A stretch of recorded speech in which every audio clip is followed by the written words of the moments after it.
It's like a little Peninsula tank, except the back's against the wall. Overflow's on the corner, so it could be a Peninsula tank with minimal rock work. Here's the thing about minimal rock work. It's not my thing. Not necessarily something bad, as long as you have enough biological filtration, surface area for biological filtration, it can be okay. It's kind of a trend right now with people. This looks like it's got some nice archways at least. What I'm not a fan of is minimal rock work, and then we have like one rock and then rock over here. It's like, where are the fish gonna hide? There's nowhere to hide. It can lead to higher stress in the fish. This guy's got some arches in there. There's some places for the little Nemos to hide. Everybody loves a clownfish. I'll give him that. Again, it's just not my taste, but this guy likes it, more power to him. One clown, two clowns. Everybody loves a clownfish. It's like the most iconic saltwater fish ever. And two of them in this side tank. It's a 60-gallon tank. I'm okay with it. You could even do some more fish in here. It's like he's got some starter corals. Breathe.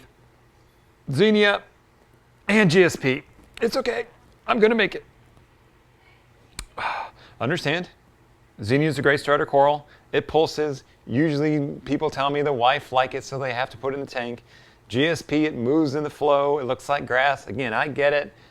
At least the GSP is isolated here. The Xenia, it has a tendency to pop off and take over the tank. This guy looks like it's just getting started. Hey, again, I get it. It's a starter coral. What's going to happen is you're likely not going to like it anymore and want to take it down. And hopefully before it's spread, hopefully you decide you don't like it before it's spread, so then you can take it out. A lot of times it's taken over. It's all over the tank. So enjoy it while it lasts, and when you're through with it, get it out fast. Give it away to someone else. All right, let's keep rolling here. One thing I'm noticing, it may just be the video, the sand bed looks like it's made of a little too coarse material for my taste. That may be the video. That's a hard thing to tell. Looks like we got some mangrove shoots here. Well, I think we may get a closer look at that in a minute. I'm going to come back to that. Wait a minute. I may be a dory hiding in the rock work. Not a bad thing. It means this fish has somewhere to hide. This is a 60-gallon tank. Looks like a tiny hippo. I'd still look to rehome that. Hippos tend to get aggressive and they tend to outgrow tanks very quickly. They need a lot of space. Yeah, this guy has some Euro bracing on this tank, which I like. Even though it's a rimless tank in the sense that it's rimless, there's no canopy on it, still has that Euro bracing around it, which adds some strength to the tank, and it helps prevent splashes, which is nice. I've owned a rimless tank. I'm not a fan. You move the algae scraper a little too fast, water sloshes up over the sides, then it gets on the dry side of the algae scraper and you move it all around. Euro bracing can help with that. He may have made this tank himself. Oh, look at that. Current USA light. This is the same light that we use on the budget build. Fully capable light. This size tank can maybe go with two. This looks like this kind of a budget build type of approach. Nothing wrong with that. He may just be starting with the one. If you have this capabilities for two, go for it. Extra light in this type tank. It's not going to hurt. Give you some options. Maybe you get one that's a blue, another one that's 50-50. That you have that actinic kind of sunrise type of look too. Now the mangroves. These guys are underwater. It looks like they've got some leaves underwater. They may have sprouted that way. I doubt it. Those leaves like to be out of the water. You want to mist them with fresh water, but you don't want to submerge them. So I would remove them up. The other thing about them is I see you got them stuck in the sand bed. Their roots like to grab onto something hard and solid. So I would place one of these close to a rock work so as it sprouts roots, if the roots aren't already there under the sand bed, it can grab onto the rock. It will make for a more stable mangrove. The mangrove is going to be happier, and they're going to spread out more, which is going to make for a more interesting aquascaping for you. There's a dory hiding. Look, it's a tiny one for now. I would rehome it. It's just not going to be happy in this small of a tank. But hey, it's got somewhere to hide. Taking some rock work, made a nice archway. This is proving my point. Look, at least it's hanging out. It's got somewhere to go as opposed to just a solid rock, and it's got nowhere to hide. But hey, I mean, this is one way to get started. Nothing necessarily wrong with this. Different than what I do for clients. But if you start this way and you have success, then you're going to move on. Nothing wrong with it. Just different from what I might do. But hey, different strokes for different folks. I'm curious what is on the overflow box. Is that like reborn type media that's there for growth? Not sure what that is. That may be interesting. It could be an interesting way to provide an anchor for corals.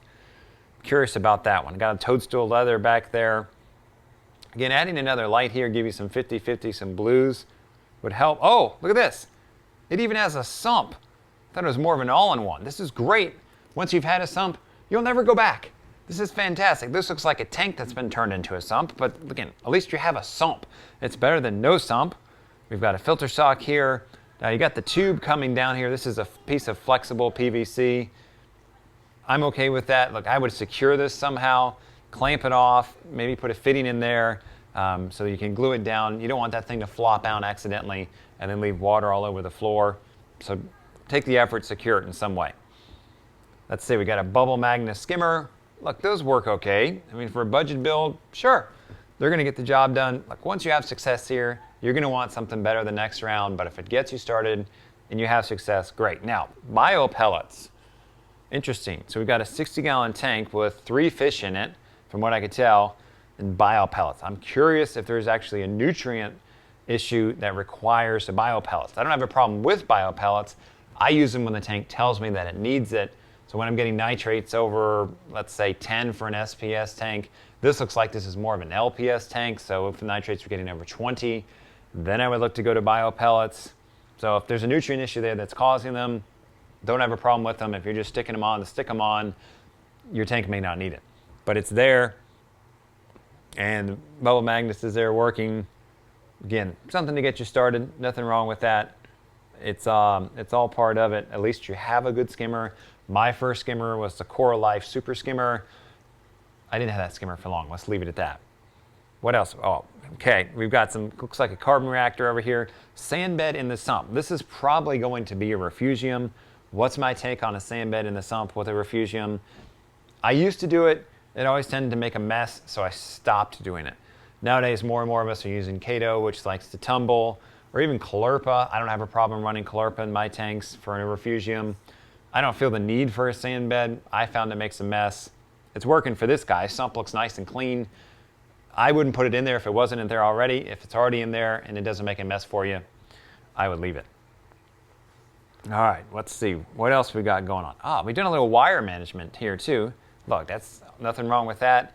This gives it, at least, you know, you're making your pride in what you've done. Some people are going to say, well, this isn't a real sump, it's just a tank.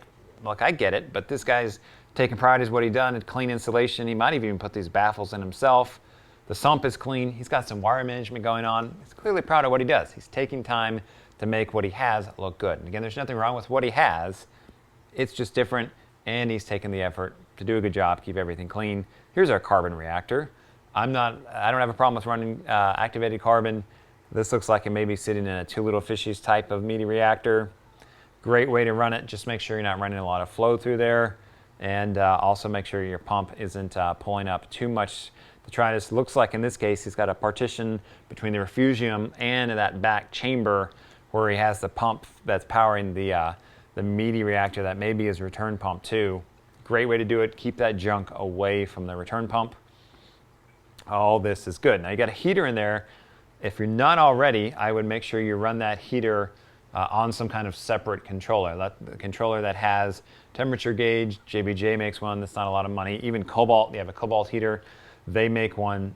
Don't let the heater have control over itself. Have it on some kind of secondary backup so that if the heater fails, your tank doesn't melt down. I don't know how many times I've heard about tanks melting down because the heater failed.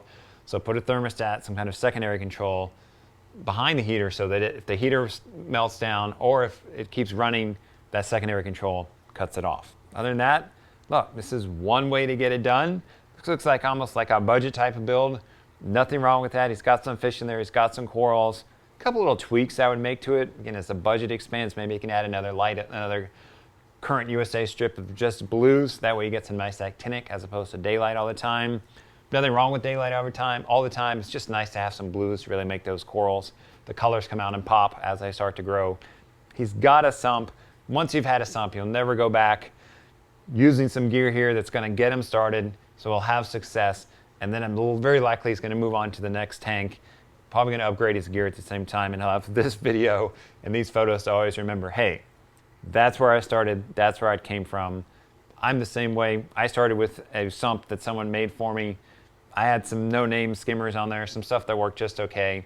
The point is, if this gets you in the hobby and you have success with this, you do a good job, you're using decent gear, you're wrangling your cords, you're taking pride in what you've done, you have success, look, then you're going to move on. Nothing wrong with this. I hope he enjoys it, has lots of success. Always going to remember this is where it came from. Look, maybe he keeps this tank for a while too. Maybe this is his forever tank. That could be it too. Nothing wrong with that. It grows out. He's got a lot of pride. He's built this thing all himself. Got a nice little budget set up. Doesn't have to cost a bunch of money. Certainly this is one way to skin the cat.